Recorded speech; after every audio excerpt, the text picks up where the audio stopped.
من کان للہ کان اللہ لہ، صدق اللہ العظیم۔ حاضرین محترم، جمادی الاول کا آغاز ہو چکا ہے۔ ہر اسلامی ماہ میں تاریخی اسلامی ایسے واقعات رونما ہوئے جن کی بدولت اسلام کو ترویج ملی، اسلامی تحریکیں آگے بڑھیں اور اسلام پھیلتا پھولتا۔ آج دنیا کا کوئی ملک، کوئی علاقہ ایسا نہیں جہاں اسلام کا نور، اسلام کی روشنی نہ ہو۔ ان تاریخی اسلامی رونما ہونے والے واقعات میں ایک غزوہ موتا ہے۔ 8 ہجری میں پیش آیا، جمادی الاول میں پیش آیا۔ اس غزوہ کے اندر 3000 افراد پر مشتمل ایک لشکر ترتیب دیا گیا مدینہ منورہ میں۔ نبی کریم علیہ الصلوۃ والتسلیم نے اس لشکر کو ثنایۃ الوداع کے پہاڑیوں کے پاس آ کر الوداع کہا، یعنی خود چل کر لشکر کے ساتھ آپ مدینے سے روانہ ہو کے باہر تک آئے اور دعائیں دے کر رخصت کی۔ ان میں جو مرکزی کردار ہے وہ 3 شخصیات کا ہے، جن میں حضرت زید بن حارثہ رضی اللہ تعالی عنہ، حضرت جعفر طیار بن ابی طالب اور حضرت عبداللہ بن رواحہ جو شاعر تھے نبی علیہ السلام کے۔ آپ نے ہدایات دی کہ سب سے پہلے اسلام کا جھنڈا جو ہوگا وہ زید کے ہاتھ میں ہوگا۔ اگر یہ شہید ہو جائیں تو پھر میرا بھائی جعفر طیار اسلام کا پرچم تھام لے گا، وہی امیر لشکر ہو۔ اگر وہ بھی شہید ہو جائیں پھر عبداللہ بن رواحہ میری طرف سے امارت وہ سنبھالے گا، میرے لشکر وہی ہوگا۔ چوتھے نمبر پہ آپ نے کسی کا نام نہ لی۔ حضرت عبداللہ بن رواحہ کو جب الوداع کر کے سرکار واپس آئے اور وہ جانے لگے تو انہوں نے اشعار کہے۔ عربی کے اندر ایک شعر کا مفہوم یہ تھا کہ میرا آخری سلام ہو اس ذات کے اوپر جس نے ثنیۃ الوداع تک آ کر کھجوروں کے پاس ہمیں الوداع کہا۔ نبی علیہ السلام سے بے پناہ محبت اور پیار و عشق کرنے والی شخصیت ہیں عبداللہ بن رواحہ رضی اللہ تعالیٰ عنہ۔ 3000 کا یہ لشکر ہے۔ روم کا بادشاہ ہرقل 1,00,000 فوج لے کر کھڑا ہے اور مختلف قبائل سے 1,00,000 فوج اور اکٹھی کی گئی، تو یعنی 2,00,000 افراد پر مشتمل اس کے پاس لشکر ہے مسلمانوں کا مقابلہ کرنے کے لیے۔ اور ادھر امام الانبیاء نے 2,00,000 فوج کے مقابلے میں کتنے لوگ بھیجے؟ 3,000۔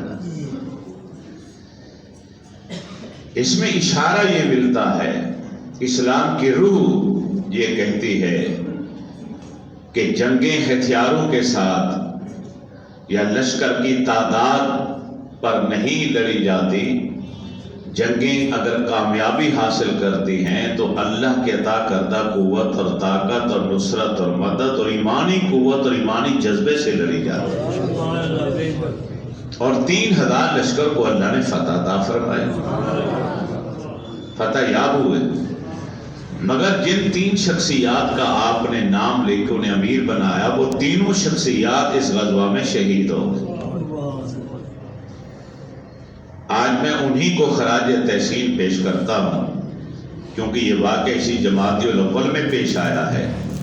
ہمارا حق بنتا ہے کہ جس اسلامی ماہ کے اندر جو اہم تاریخی واقعہ رونما ہو، ہم اس کا ذکر بھی کریں اور اس کے مرکزی کرداروں کو سلام عقیدت بھی پیش کریں۔ حضرت زید کے بارے میں آپ جانتے ہوں گے،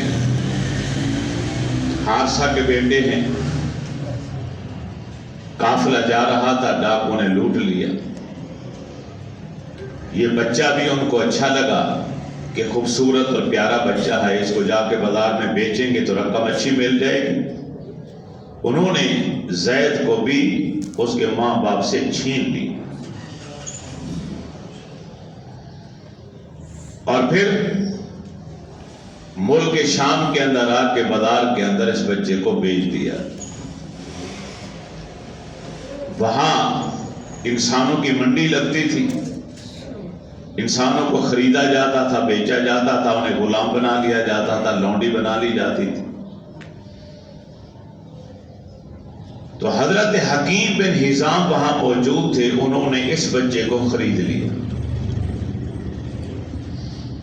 یہ حکیم بن حزام ہماری پہلی ماں حضرت سیدہ خدیجہ الکبریٰ رضی اللہ تعالی عنہا کے بھتیجے ہیں۔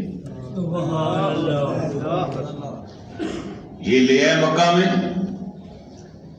حضرت خدیجہ نے دیکھا تو فرمانے لگے پھوپھی یہ بچہ میں آپ کو ہیبہ کرتا ہوں، آج کے بعد یہ میرا غلام نہیں آپ کا غلام ہے، آپ اس کو خادم بنائیں اور خدمت لیں اس سے۔ نبی علیہ السلام کے سامنے بچہ آیا تو آپ نے پیار بھری نظروں سے بچے کو دیکھا تو خدیجہ الکبریٰ نے بھانپ لیا۔ ابھی اعلان نبوت نہیں ہوا، جو سے پہلے کا واقعہ، یہ نقطہ ذہن میں رہنا چاہیے۔ تو حضرت خدیجہ الکبریٰ رضی اللہ تعالی عنہا نے یہ بچہ زید ہمارے پیارے نبی کو دے دیا، ہبہ کر دیا تحفے کے طور۔ یہ بچہ اتنا پیارا تھا اور اتنا فرما بردار تھا کہ اللہ کے رسول نے اس کو اپنا منہ بولا بیٹا بنا دیا۔ پورے مکہ میں زید بن محمد کے نام سے اسے پکارا جانے لگا۔ جب اعلان نبوت اللہ کے نبی نے فرمایا تو اس کو اولیت حاصل ہے کہ غلاموں میں سب سے پہلے کلمہ اسی نے پڑھا۔ سب سے پہلی نماز ہمارے نبی کے ساتھ کھڑے ہو کر اما خدیجہ الکبریٰ ہیں، ادھر حضرت مولا علی مرضیٰ ہیں، ادھر یہ ہیں۔ حضرت زید نے کلمہ پڑھا، پہلی نماز ان کے حصے میں آئی۔ خوش نصیبی کی انتہا۔ اور یہ اس وقت تک زید بن محمد کہلواتے رہے کہ جب تک ادعوہم لآبائہم والی آیت نازل نہ ہو۔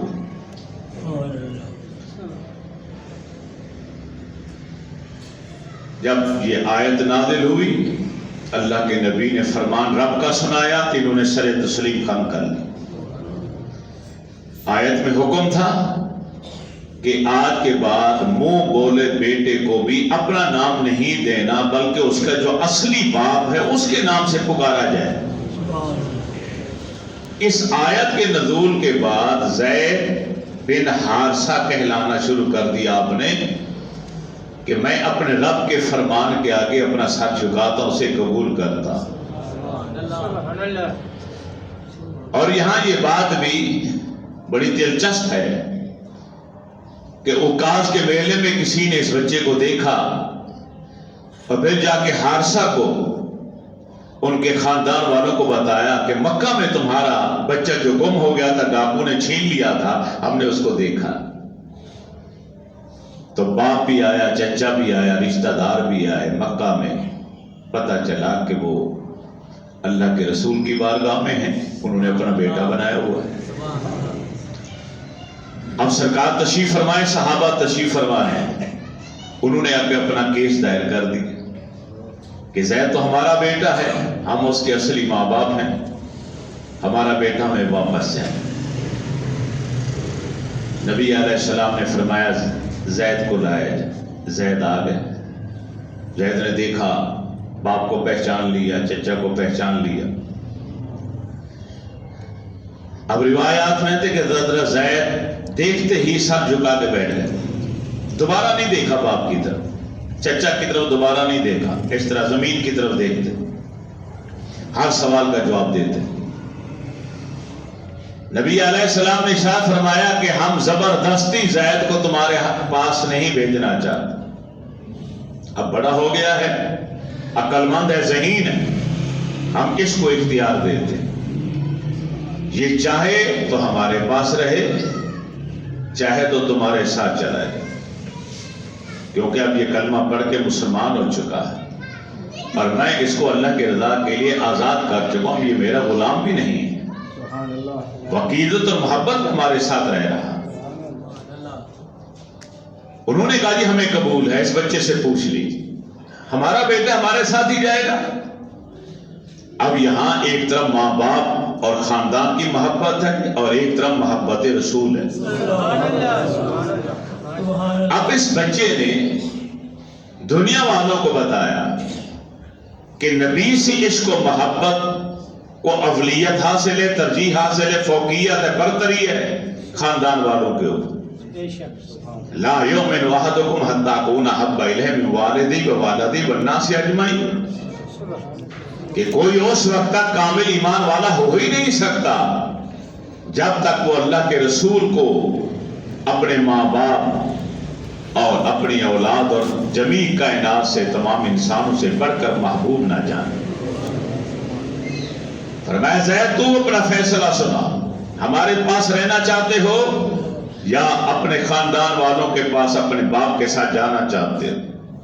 حضرت زید نے آنکھیں نہیں اٹھائیں، زمین کی طرف دیکھتے رہے اور فرمایا یا رسول اللہ صلی اللہ علیہ وسلم، میں نے آپ کو اپنی ماں اور اپنے باپ سے بڑھ کر شفیق اور پیار کرنے والا پایا ہے۔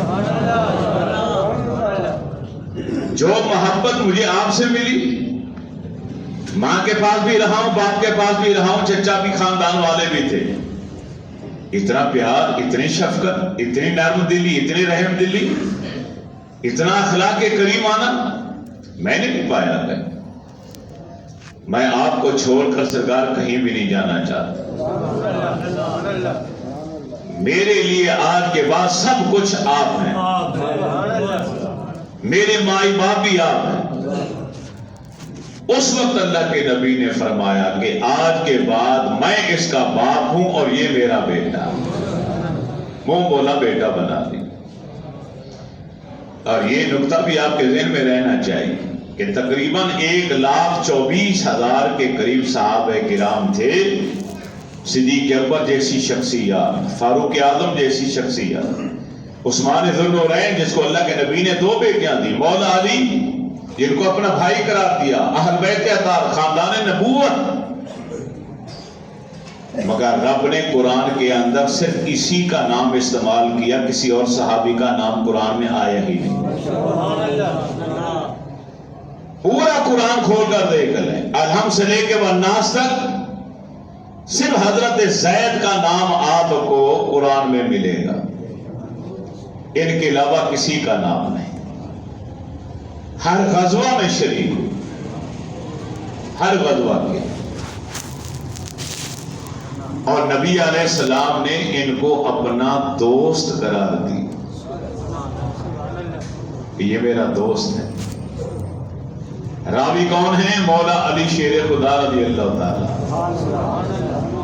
مسند احمد بن حنبل کے اندر یہ روایت موجود ہے، وقت کے امام نے اس روایت کو نقل کی، اس امام نے جس کے سینے میں 10 لاکھ حدیثیں حفظ تھیں، امام احمد بن حنبل رحمت اللہ تعالی علیہ 10 لاکھ حدیثوں کے حافظ تھے. انہوں نے مسند احمد بن حنبل کے اندر یہ روایت نقل کی.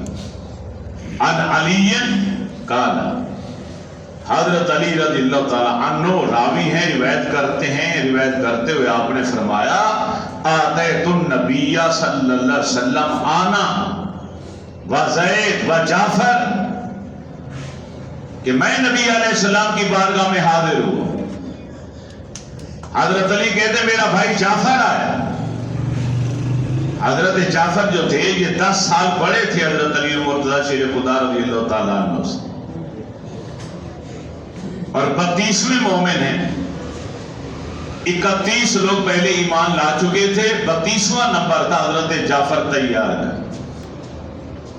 انہیں تیار بھی کہا جاتا ہے، انہیں ذوالجناحین بھی کہا جاتا ہے. تیار کہتے ہیں اڑنے والا، تیارہ عربی میں تیارہ اڑنے والا جہاز. ذوالجناحین 2 پروں والا، کیونکہ اسی غزوہ کے اندر جب انہوں نے پرچم تھاما تھا دائیں ہاتھ میں تو دشمن نے تلوار مار کر دایاں بازو کاٹ دی.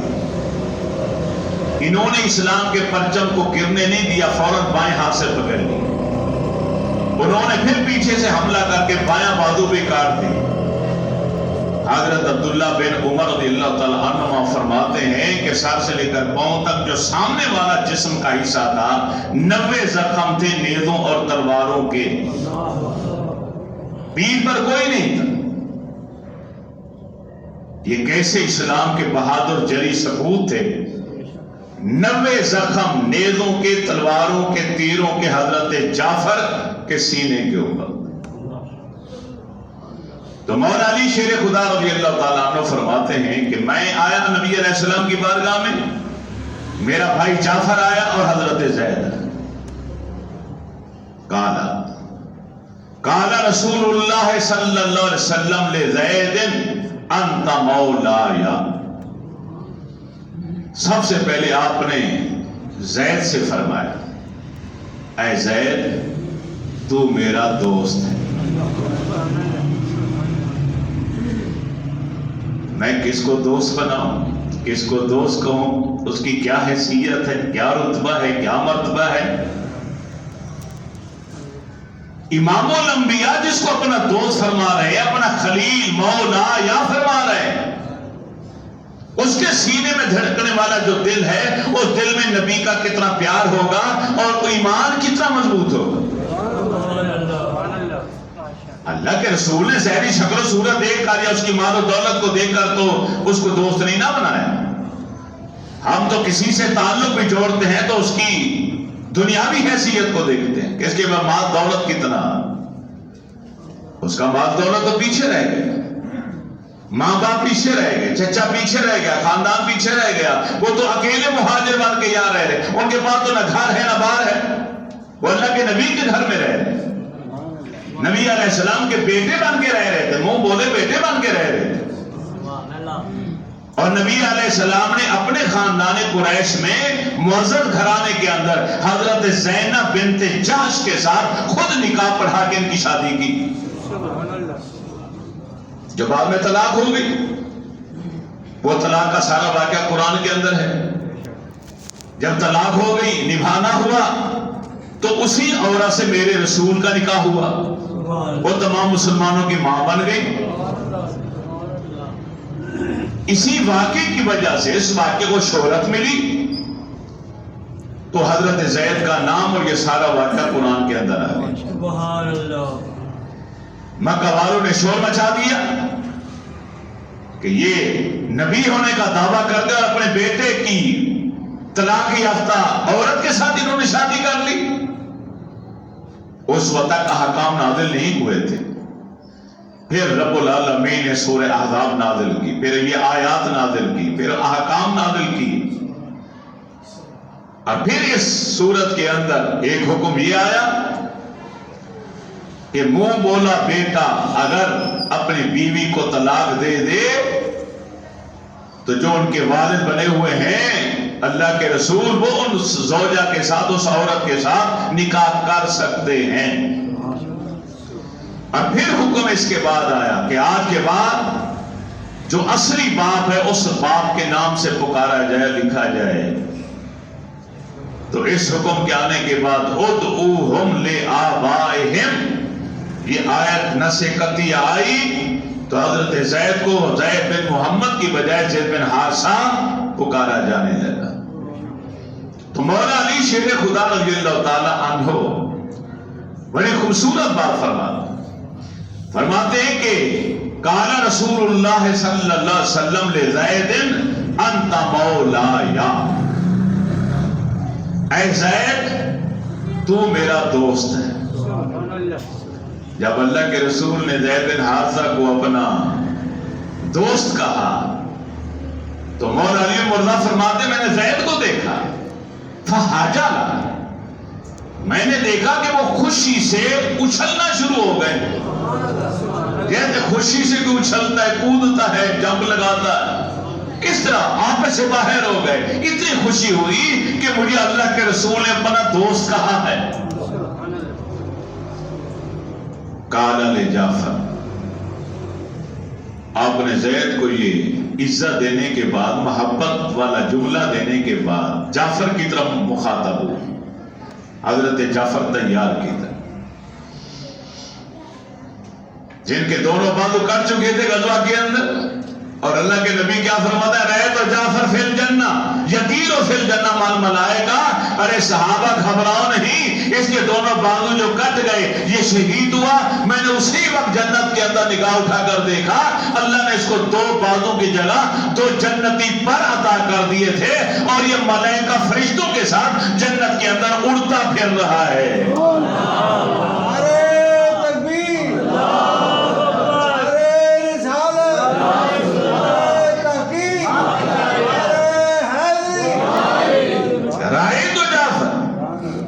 یطیر فی الجنہ مال ملائکہ، ارے میں نے جعفر تیار کو دیکھا ہے، وہ جنتی ملائکہ کے ساتھ جنت کے اندر اڑ رہے ہیں، پرواز کر رہے ہیں. اس لیے ان کو ذوالجناحین کہا گیا.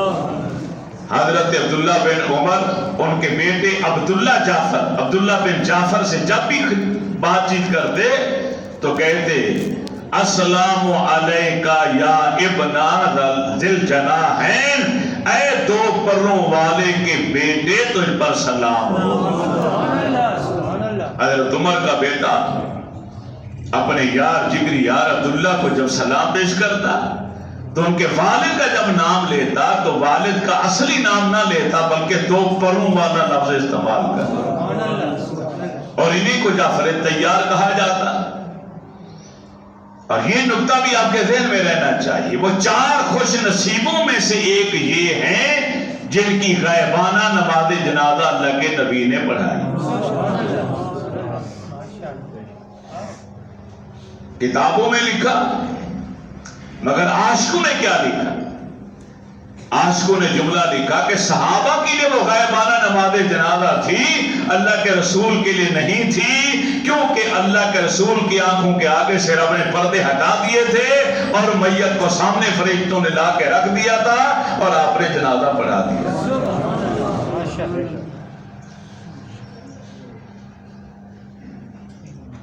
تو حضرت زید کے لیے جملہ بولا، پہلے کیا کہا انہیں؟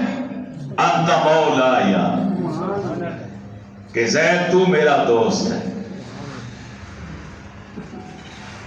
نبی علیہ السلام ارشاد فرماتے ہیں کہ معراج کی رات میں جنت میں گیا سیر کرنے، جب مجھے جنت دکھائی گئی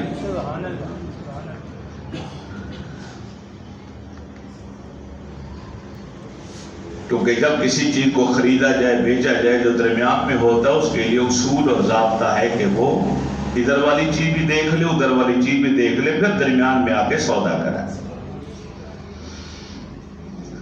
یہ نکتہ ہر ایک کی سمجھ میں نہیں آنے والا. سرور صاحب ہنسے مسکرائے ہیں، ان کی سمجھ میں آ گیا ہے، میاں صاحب بھی مسکرائے.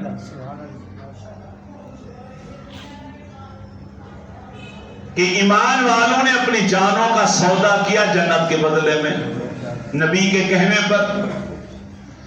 تو رب نے معراج کی رات نبی کو بلا کے جنت دکھائی.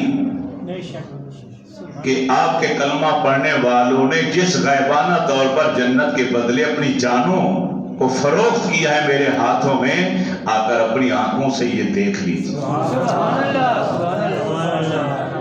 پھر جا کے انہیں بتائیے کہ جنت کیسی ہے، تمہارا سودا نفع کا ہے یا گھاٹے کا ہے۔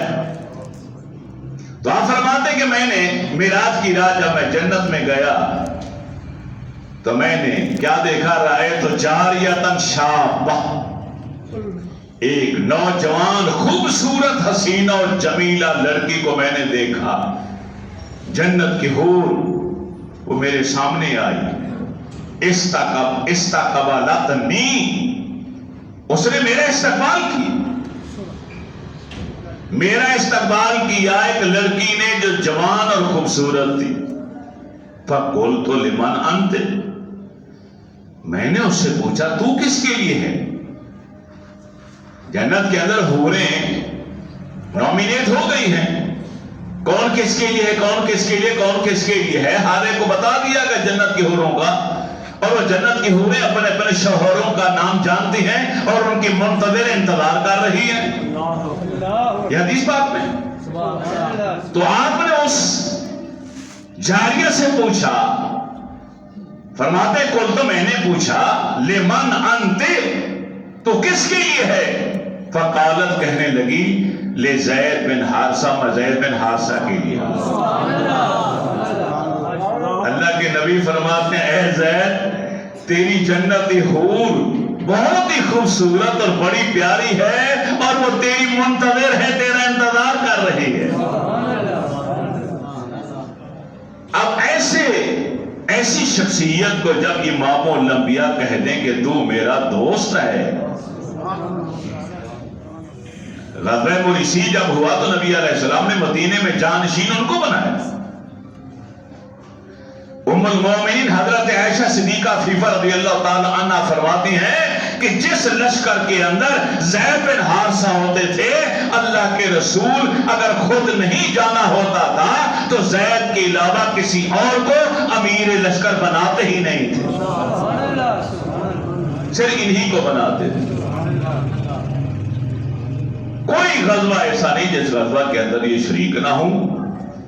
اب جب ان کو یہ پیار بھرا جملہ ملا، محبت کا ایک ضابطہ یہ بھی ہے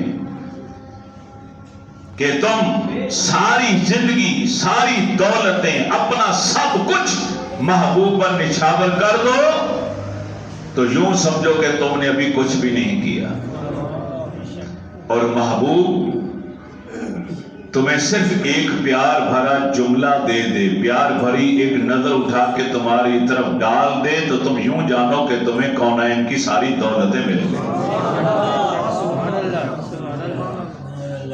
آج حدیث کی کوئی بھی کتاب اٹھا کر دیکھ لیں، عبد الرحمن نام نظر نہیں آئے گا، بلکہ ہر زیادہ تر حدیثوں کے راوی کا جو نام ہوگا وہ ابو ہریرہ ہوگا۔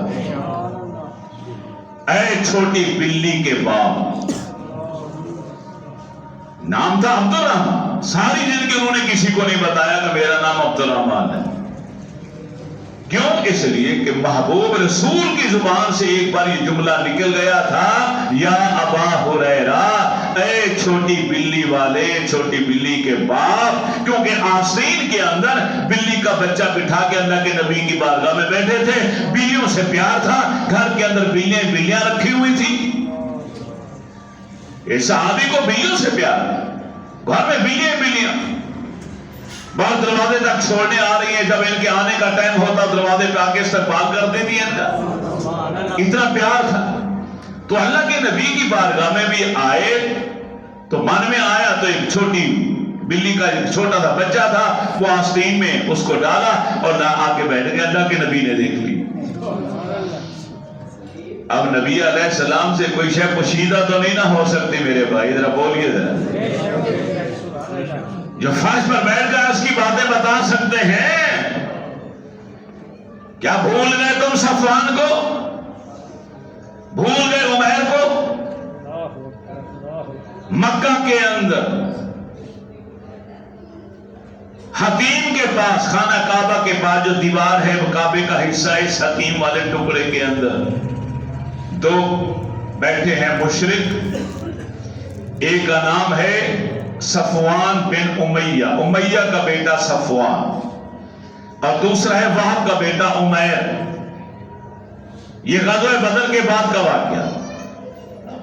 غزوہ بدر کے اندر عمیر کا بیٹا قیدی بن گیا، مسلمانوں کے ہتھے چڑھ گیا، جو 70 لوگ مارے گئے 70 قیدی بنے، ان میں ایک اس کا بیٹا بھی تھا۔ اب یہ غم زدہ بیٹھا ہے اور صفوان اس کو تسلی دے رہا اور پوچھتا ہے آخر میں اب تیرا کیا منصوبہ؟ کہتے ہیں میرے اوپر قرض بہت چڑھا ہوا ہے اور اہل و عیال والا ہوں، چھوٹے چھوٹے بچے ہیں اور بھی، اگر یہ میرے اوپر قرض نہ ہوتا اور اہل و عیال نہ ہوتے تو معاذ اللہ اس نے حتیم میں بیٹھ کے صفوان کے سامنے کہا میں ابھی مدینے چلا جاتا اور مسلمانوں کے نبی کا کام تمام کر دیتا۔ معاذ اللہ۔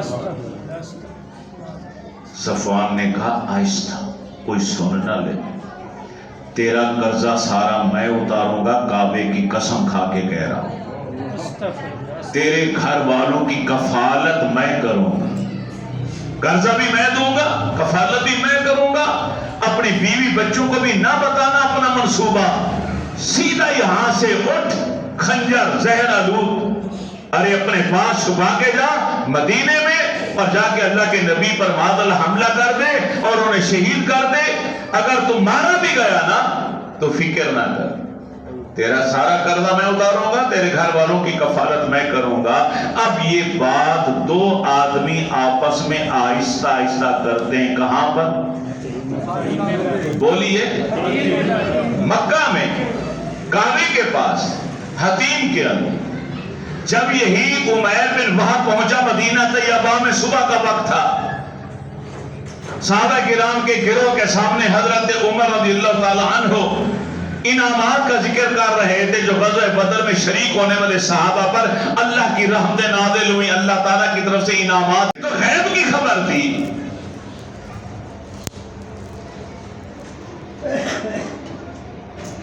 آپ نے فرمایا صفوان اور تم حتیم میں بیٹھے تھے؟ سچ بول۔ ہاں جی بیٹھے۔ اس نے کہا تھا نا کہ تیرا قرضہ میں اتاروں گا، تیرے بچوں کی گھر والوں کی کفالت کی ذمہ داری میں لیتا ہوں، اور یہ کانپ رہا ہے، کانپتے اللہ کے نبی نے اپنی بات مکمل نہیں کی کہ بے ساختہ آنکھوں میں آنسو اور زبان پر جاری ہوا اشہد ان لا الہ الا اللہ واشہد انک رسول اللہ، میں گواہی دیتا ہوں اللہ کے سوا کوئی عبادت کے لائق نہیں، اور میں اقرار کرتا ہوں کہ آپ ہی اللہ کے سچے رسول ہیں۔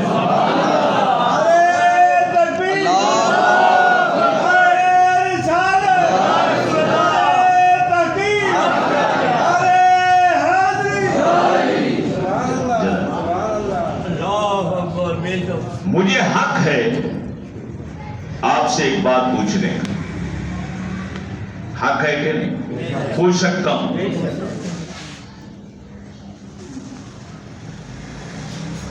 محرک کون ہے؟ تحریک کہاں سے پیدا ہوئی کہ جس بات نے مجبور کر دیا عمیر بن وہب کو کلمہ پڑھنے پر؟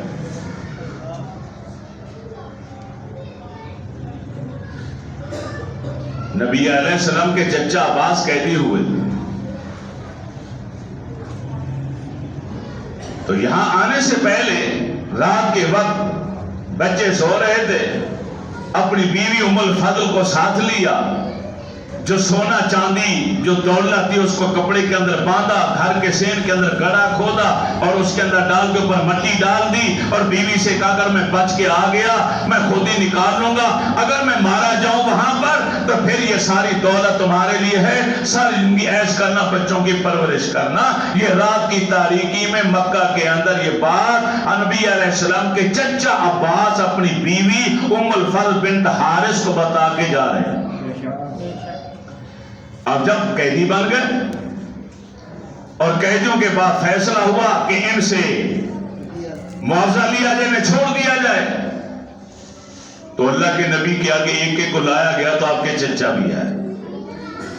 آپ نے فرمایا چچا اتنا دیا تھا، اتنا کفارہ ہے، اتنا جرمانہ ہے، ٹیکس ہے، یہ دے دو اور رہا ہو جاؤ۔ تو چچا عباس کہنے لگے بھتیجے میرے پاس تو ہے کچھ نہیں، میں تو بالکل مفلوق الحال مستور الحال سفید پوشی ہے، اندر کہتے میرے تو گھر میں نہ خزانہ نہ دولت نہ پیسہ کچھ بھی نہیں۔ میرے رسول مسکرا کے فرمایا چچا میرے آگے تو یہ بات نہ کر، کسی اور کے آگے چچا سجدہ، بھتیجے سجدہ دار کچھ بھی نہیں۔ فرمایا ادھر آئیے، کان ادھر کی۔ جب کان آگے کیا میرے نبی نے فرمایا وہ چچی کے ساتھ مل کے گڑھا کھود کے جو مال دفنا کیا ہے وہ کس کا؟ جب اتنا کہا تو پیچھے بعد میں ہنڈے کلمہ پہلے پڑھ لیا۔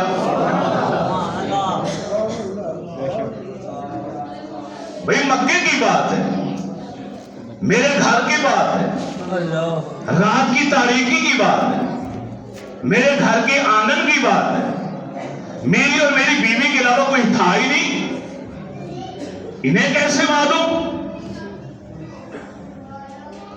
تو میرا سوال یہ ہے وہ نبی کے چچا عباس ہو یا باپ کا بیٹا عمیر ہو جو اپنے بیٹے کو لینے کے لیے آیا، ان دونوں کو مجبور کس چیز نے کیا کلمہ پڑھنے پر؟ جب آپ سوچیں گے تو سوچنے کے بعد ایک ہی جملہ آئے گا کہ تحریک پیدا کرنے والا جو محرک تھا وہ تھا کہ غیب کی بات جان لینا، علم غیب۔ کتنی ستم ظریفی ہے کہ نبی کے غیب کے علم کو جان کر کافروں نے کلمہ پڑھا، اور آج کا مسلمان کلمہ پڑھ کر بھی کہتا ہے نبی کے پاس علم نہیں ہے۔ بہت کچھ ہے، کتنا بڑا ظلم یا رسول اللہ۔ ان لوگوں نے اس علم کی روشنی کو سامنے دیکھا یا رسول اللہ کہ یہ تو غیب کی باتیں تھی، ہمارے علاوہ کوئی جانتا نہیں تھا۔ میرے گھر میں کیا ہوا یہ میرے علاوہ میری بیوی کے علاوہ کوئی نہیں جانتا، یہ مدینے میں بیٹھ کے انہیں کیسے معلوم ہوگا؟ وہ سب کچھ جانتا ہے۔ وہ رب العالمین جب چاہے جس وقت چاہے جتنا چاہے علم اپنے رسول اور نبی کو عطا کر دیتا،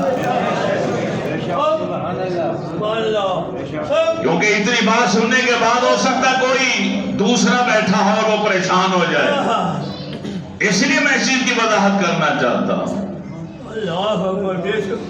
کہ ہم نے اللہ کے ساتھ نبی کا موازنہ کبھی نہیں کیا، مقابلہ نہیں کرنا چاہتے، برابر کبھی لا ہی نہیں سکتے، ایسا ہمارا نظریہ عقیدہ ہے ہی نہیں۔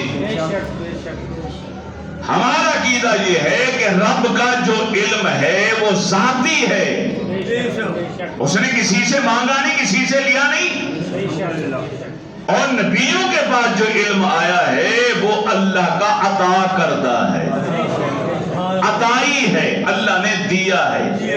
اب کتنا دیا یہ پیمانہ نہ تو تیرے پاس ہے نہ میرے پاس ہے۔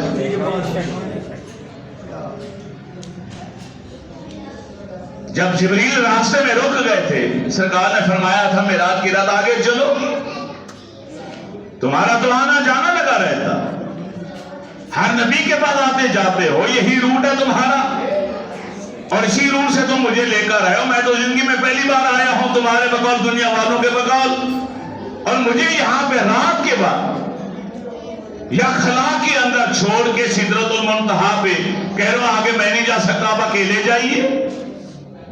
اللہ کے نبی نے ایک بار بھی نہیں کہا جبریل مجھے کہاں چھوڑ کے جا رہے ہو، میں آگے کیسے جاؤں گا، مجھے تو منزل معلوم ہی نہیں۔ آپ مسکرائیں، تبسم فرمائیں۔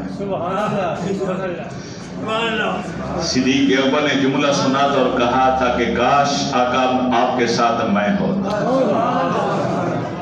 وہ فرشتہ تھا جس کے پاس عقل تھی، عشق نہیں تھا، وہ ڈر گیا کہ میں آگے گیا تو جل جاؤں گا۔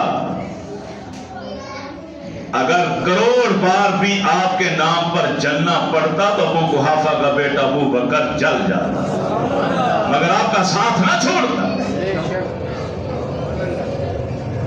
نبی کا مسکرانا بتا رہا تھا جبریل تو رکتا ہے تو رک جا، آگے کا راستہ ہمارا دیکھا ہوا تجھے علم نہیں، ہم جانتے ہیں کیسے جانا ہے، کہاں جانا، آگے کی کوئی گلی، کوئی محلہ، کوئی منزل ہم سے غائب نہیں رہی۔ اور جس رب نے اس رات اپنے نبی سے اپنی ذات کو چھپایا نہیں ہے، پھر کون سی چیز ایسی رہ گئی تھی جس کو چھپا کے رکھتا؟ سب سے بڑا غیب تو میرے رب کی ذات ہے نا بھائیو۔ عقل ہے تمہارے پاس کہ نہیں؟ جس رب نے اپنے پردے ہٹا کے اپنے محبوب کو جلوے دکھا دیے، ما زاغ البصر وما طغى،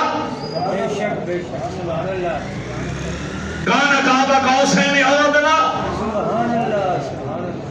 کہ ایک کمان کے جو دو سرے ہوتے ہیں، آج کل وہ ڈرامہ ترکی والا لفظ، اس میں کمانے ہوتی ہیں، کمان سمجھتے ہیں نا جی، اس کمان کہ جو دو سرے ہیں، قرآن کہتا ہے محب اور محبوب کے درمیان، عابد اور معبود کے درمیان اتنا فاصلہ تھا، او ادنا، بلکہ اس سے بھی کم تھا۔ اتنی قریب سے، اتنے قرب میں، اتنی نزدیکی سے آمنہ کے لال نے سر کی آنکھوں سے اپنے رب کو دیکھا۔ تو سب سے بڑا غیب تو میرے رب کی ذات ہے، جس اللہ نے اپنے پیار میں اپنے محبوب سے اپنے آپ کو نہیں چھپایا، پھر کائنات کا کون سا ایسا قیمتی ہیرا تھا جو چھپا کے رکھنا تھا؟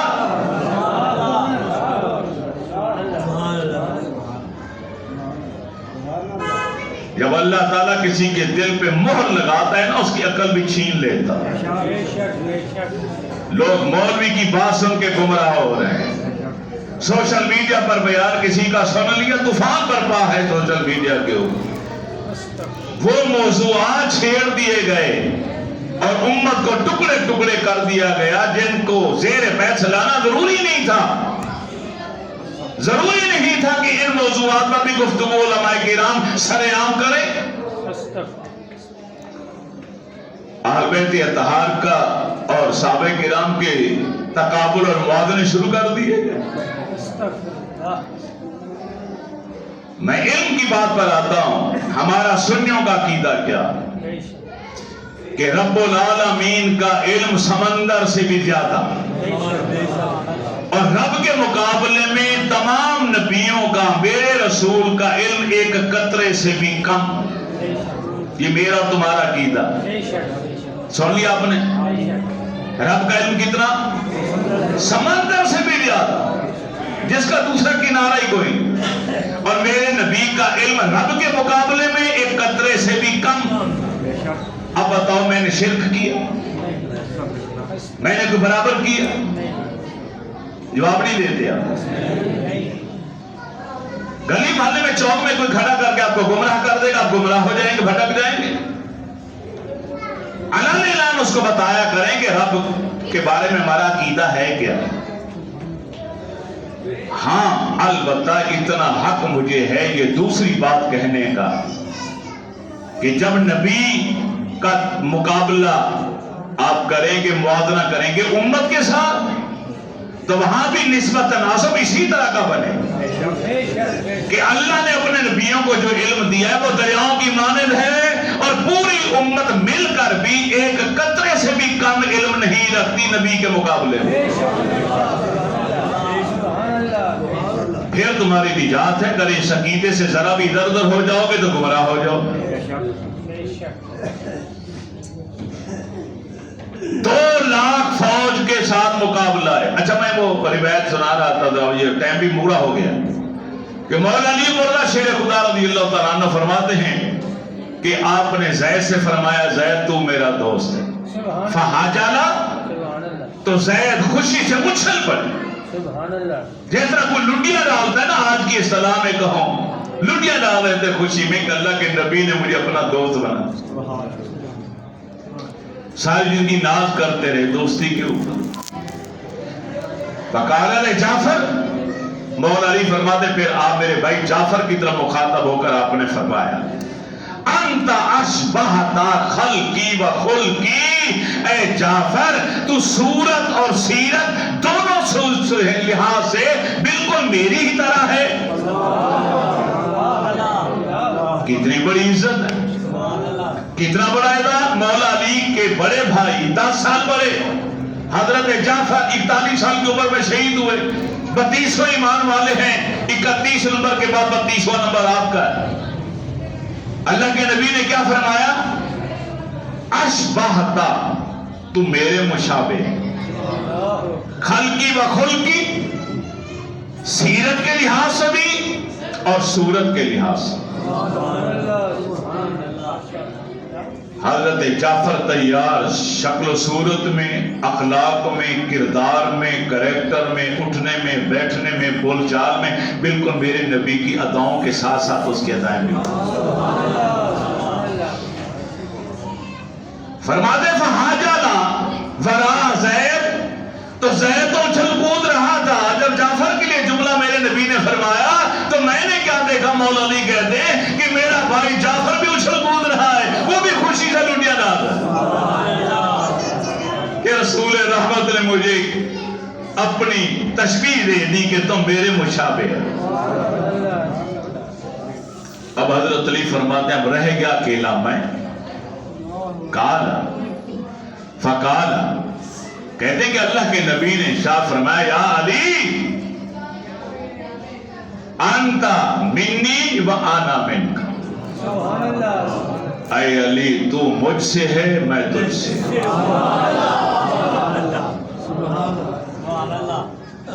تو کالا مولا علی فرماتے ہیں فاحجل تو, ارے جب میں نے ان کو دیکھا خوشی سے اچھل کود رہے تھے, جب میرے نبی نے فرمایا علی تو مجھ سے میں تجھ سے, تو میں نے بھی اچھلنا کودنا شروع کر دیا اور میں بھی خوشی سے اچھل پڑا.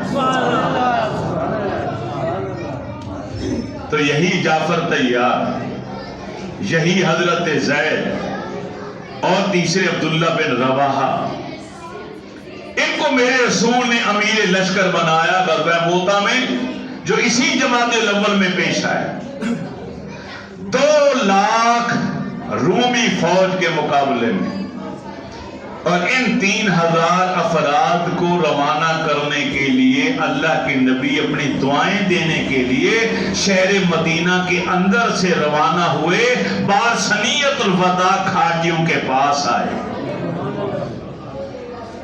جہاں کے لیے ان بچوں نے تب بجاتے ہوئے کہا تھا نا طالع البدر علینا من ثنیات الوداع, کہ ثنیات الوداع گھاٹیوں کے اندر سے 14ویں کا چاند ہمارے پاس آیا ہے. تب بھی بجا رہی تھی اور یہ گیت بھی گا رہی تھی اور ثنیات الوداع کا نام لیا. وہاں تک اللہ کے نبی چل کر آئے اور انہیں دعائیں دے کر رخصت کی. فرمایا سب سے پہلے میرا بیٹا اب زید یہ امیر لشکر ہو. جو امیر لشکر ہوتا تھا جھنڈا اسلام کا پرچم اسی کے ہاتھ میں ہوتا تھا. اگر یہ شہید ہو جائے تو جعفر اٹھا لے گا, اگر جعفر شہید ہو جائے عبداللہ بن رواحہ اٹھا لے گا. تو وہاں جب مقابلے آمنا سامنا ہوا 3000 کہاں اور 2 لاکھ فوج کہاں, کیل کانٹوں سے مسلح, تیر تلوار نیزے بھرپور ان کے پاس. ایک دفعہ تو آدمی ہل جاتا ہے. اسلامی لشکر میں بھی ہلچل پیدا. حضرت عبداللہ بن رواحہ شاعر تھے میرے نبی کے, انہوں نے کھڑے ہو کے خطبہ دی, اور خطبہ اتنا ایمان افروز تھا کہ سب کے اندر خون اتنا گرما دیا آپ کے خطاب نے. فرمایا 2 ہی چیزیں ہیں, یا غلبہ یا شہادت. اگر ہم نے فتح پا لی سرخرو ہو کر اپنے نبی کے پاس آئیں گے, اگر شہید ہو گئے تو سیدھا جنت میں جائیں گے رب کے پاس. تیسری ہمارے پاس کوئی اور آپشن نہیں ہے. تو 3000 افراد لڑنے کے لیے جانے کے لیے تیار ہو اور مقابلہ. حضرت زید لڑتے لڑتے شہید ہو گئے. تو اسلام کا پرچم پکڑ لیا حضرت جعفر تیار مولا علی کے بڑے بھائی نے. یہ بہادری کے ساتھ لڑ رہے, پیچھے سے دشمن نے حملہ کر کے آپ کے بازو کے اوپر تلوار ماری اور بازو کٹ گیا. لیکن اس اسلام کے عظیم سپوت نے اسلامی پرچم کو زمین پر نہیں گرنے دیا بلکہ بائیں ہاتھ سے اس کو تھام لیا۔ سبحان اللہ۔ انہوں نے بائیں ہاتھ پہ حملہ کیا، یہ بھی کٹ گیا۔ حضرت عبداللہ بن عمر رضی اللہ تعالی عنہما فرماتے ہیں یہ جھنڈا گرنے والا تھا کہ عبداللہ بن رواحہ دوڑ کر آئے اور آگے پرچم کو تھام لیا اور زمین پر نہیں جانے دیا، تو سر سے لے کر پاؤں تک فرنٹ کے اوپر جو سامنے والا حصہ ہے حضرت جعفر طیار کے جسم کے سامنے والے حصے پر 90 زخم تھے۔ کہتے ہم نے گنتی، ہمیں تو اپنی جان پیاری ہے، ماں کا کیا بنے گا، باپ کا کیا بنے گا، بیوی کہاں جائے گی، بچوں کا کیا ہوگا۔ 2 ارب مسلمان آج ذلیل و خوار ہو رہے ہیں، چند لاکھ پر مشتمل ہے اسرائیل، کوئی اس کا سامنا کرنے کے لیے تیار نہیں، کیونکہ یہ 2 ارب مسلمان ہیں مگر کچے ہیں، پکے نہیں ہیں۔ وہ 3000 تھے مگر ان کا ایمان اتنا پختہ، اتنا پکا تھا کہ وہ 2 لاکھ فوج کا مقابلہ کرنے کے لیے آ گئے۔ عبداللہ بن رواحہ بھی لڑتے لڑتے شہید ہوئے تو کسی نے آواز دی، ارے پرچم اسلام ہے کوئی تھامنے والا؟ تو حضرت خالد بن ولید رضی اللہ تعالی عنہ دوڑے اور دوڑتے ہوئے جا کے پرچم کو پکڑ لی اور اللہ نے فتح عطا فرمائی۔ 2 لاکھ فوج میں بے شمار لوگ مارے گئے، باقی بھاگ گئے جانیں بچا کر۔ کامیابی اور فتح کا پرچم لے کر خالد بن ولید کی قیادت میں اسلامی لشکر واپس مدینہ طیبہ آئے۔ لیکن جو نقطہ میں بتانا چاہتا ہوں وہ ضروری ہے، اہم، کہ ہزاروں میل دور یہ جنگ ہو رہی، ہوتا کے مقام پر رومی لشکر کے مقابلے میں 3000 مسلمان لڑ رہے تھے، ہزاروں میل دور ملک شام سے آگے، اور اللہ کے رسول صحابہ فرماتے ہیں، حضرت انس رضی اللہ تعالیٰ عنہ راوی ہیں، بخاری شریف کی حدیث ہے، بخاری کو تو مانتے ہو کہ نہیں؟ اٹھاؤ بخاری، حضرت انس راوی خادم خاص میرے رسول کے فرماتے ہیں، نہی النبی صلی اللہ علیہ وسلم زید عینان تذرفان۔ اللہ کے نبی صحابہ کرام کے مجمع میں بیٹھے تھے، اچانک آپ نے گفتگو کو روکا اور آپ کی آنکھوں سے آنسو جاری ہو گئے۔ صحابہ حیران ہو گئے، یا رسول اللہ خیریت؟ فرمایا زید شہید ہو گیا۔ آپ بیٹھے مدینے میں مسجد نبی شریف میں، جنگ ہو رہی ہزاروں میل دور، اور آمنہ کے لال اپنی آنکھوں سے ملاحظہ فرما رہے، فرمایا زید شہید ہو گیا۔ پھر فرمایا فآخذ جعفر، ارے جعفر نے پرچم کو تھام لیا۔ پھر روتے ہوئے فرمایا فاصیب، ارے جعفر بھی شہید ہو گیا۔ فآخذ عبداللہ بن رواحہ، ارے عبداللہ نے پرچم کو تھام لیا ہے۔ فاصیب، پھر فرمایا آخر میں ارے وہ بھی شہید ہو گیا۔ زید بن حارثہ شہید ہو گئے، جعفر نے پکڑ لیا، جعفر شہید ہو گئے، عبداللہ بن رواحہ نے پکڑ لیا، عبداللہ بن رواحہ بھی شہید ہو گئے۔ فآخذ رایا سیف من سیوف اللہ، بخاری شریف کے الفاظ، میرے نبی مسجد نبی شریف میں بیٹھ کر آج کی دوربین کے ذریعے تم دور دور تک دیکھ سکتے ہو، تو جن کے پاس نبوت اور رسالت کی دوربین ہے کیا وہ نہیں دیکھ پائیں گے؟ جو علم میرے اللہ نے عطا کی اب لائیو دیکھ رہے تھے جنگ کے میدان کو، اور پھر فرمایا اب اللہ کی تلواروں میں سے ایک تلوار نے آ کے پرچم کو پکڑ لیا ہے، اور وہ کون تھے؟ حضرت خالد بن ولید رضی اللہ تعالیٰ عنہ، جن کو سیف اللہ کے لقب سے ملقب کیا تھے۔ فاتح اللہ علیہم، اور پھر فرمایا میرے صحابہ، اب حضرت انس فرماتے ہیں عینان تذرفان، ہم دیکھ رہے تھے یہ سارا آنکھوں دیکھ آپ بیان بھی فرما رہے تھے اور آپ کی آنکھوں سے آنسو جاری تھے۔ آپ کا دامن تر ہو گیا آنسو سے روتے ہوئے کہ میرا منہ بولا بیٹا شہید ہو، میرے چچا کا بیٹا جعفر جو میرے مشابہ تھا صورت اور سیرت میں، میرا شاعر عبداللہ بن رواحہ جس کو میں نے مدینے میں اپنا جانشین بنایا تھا، جنت میں حوریں جس کی منتظر، یہ چیدہ چیدہ شخصیات شہید ہو گئیں۔